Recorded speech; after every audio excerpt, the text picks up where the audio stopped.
আসসালামু আলাইকুম ওয়া রাহমাতুল্লাহি ওয়া বারাকাতুহু। একটা জিনিস আপনাদেরকে সবাইকে বলি, আমরা এই দুনিয়াতে যে কোনো জিনিস করতে করতে বিরক্ত হয়ে গেছি। যেমন মনে করেন, আমি যেই কাজটা করি আমি সেই কাজটার উপর বিরক্ত, আপনি যেই কাজটা করেন আপনি সেই কাজটার উপর বিরক্ত। মেয়ে মানুষ মানে মহিলা মা চাচিরা যেমন রান্নার উপরে রান্না বান্না করে, তাদের উপর তারা বিরক্ত। থালা বাসন, ঘর পরিষ্কার, বিভিন্ন কাজে তারা বিরক্ত হয়ে গেছে। যেমন যে সিকিউরিটির কাজ করে, সে সিকিউরিটির কাজে বিরক্ত। সে মনে করে যে আমি ড্রাইভিংয়ের কাজ করতে পারলে ভালো হতো, কী সুন্দর গাড়ি চালাতাম এসির ভিতরে। যে ড্রাইভিং করে তার কাছে বিরক্ত, যদি আমি একটা বসে থাকার কাজ করতে পারতাম, বা চার দোকান হোক, বা বসে বসে যে কোনো একটা মুদিখানার দোকান হোক। যখন সে মুদিখানার দোকানের কাজ করতে যাবে, যখন এই ড্রাইভিংওয়ালা লোকটা মুদিখানার কাজ করতে পারবে না। আবার যে মুদিখানার কাজ করে সে মনে করবে সারাদিন বসে থাকতে থাকতে আমি বিরক্ত, যদি পারতাম তাহলে একটু যদি গাড়ি টাড়ি চালাতে পারতাম তাহলে ভালো হতো, তাহলে বিভিন্ন জায়গা, বিভিন্ন দেশ, বিভিন্ন গ্রাম, বিভিন্ন জেলা, বিভিন্ন বিভাগ ঘুরে বেড়াতে পারতাম, ভালো লাগতো আমার কাছে। এখন দুই একদিন চালানোর পরে বলবে তো ওরে এত কষ্টের কাজ কেউ করে, সারাদিন খালি চালাও আর চালাও আর চালাও, কোনো শান্তি নেই, রিস্ক। ঠিক আছে। আবার মনে করেন যে অফিসে বসে চেয়ারে কম্পিউটার টেবে তার কাছে মনে হয় দূর, যদি একটু অন্য কোনো কাজ করতে পারতাম তাহলে ভালো হতো, এই কম্পিউটারের কাজ আর ভালো লাগে না, আর ভালো লাগে না। ঠিক আছে। এখন বিষয়টা হলো, তারপরে যে মনে করে রাজমিস্ত্রির কাজ করে সে মনে করে যদি টাইলস মিস্ত্রি হতে পারতাম তাহলে মনে হয় আমার ভালো হতো।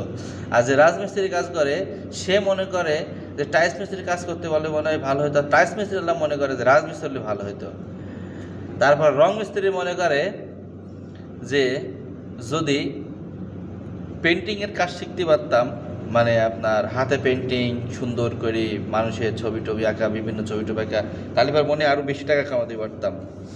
আর যে মানে এক এক কথায় যে যেই কাজটা করে, বর্তমানে যে যেই কাজটা করে সে সেই কাজটার ওপরে বিরক্ত।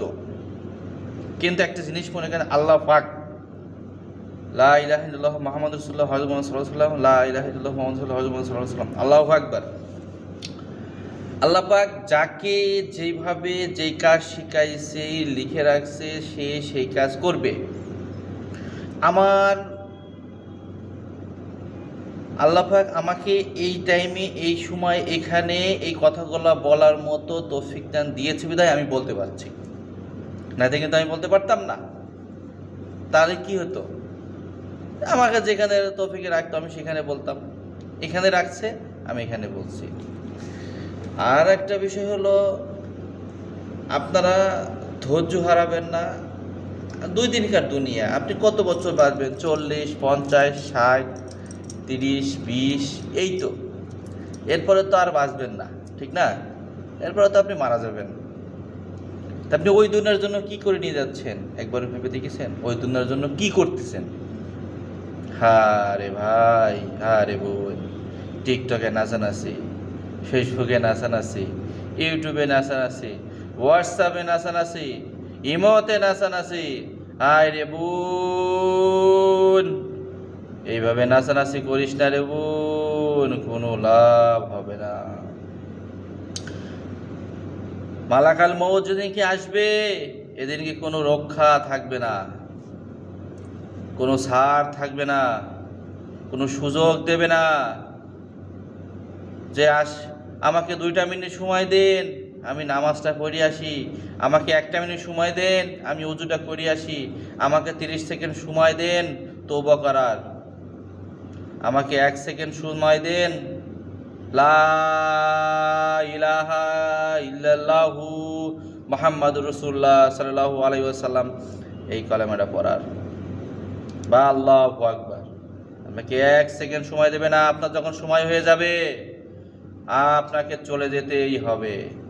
তো ভালো কাজ করার চেষ্টা করুন, ইসলামের সঠিক পথ মেনে চলুন। যাক, সবাইকে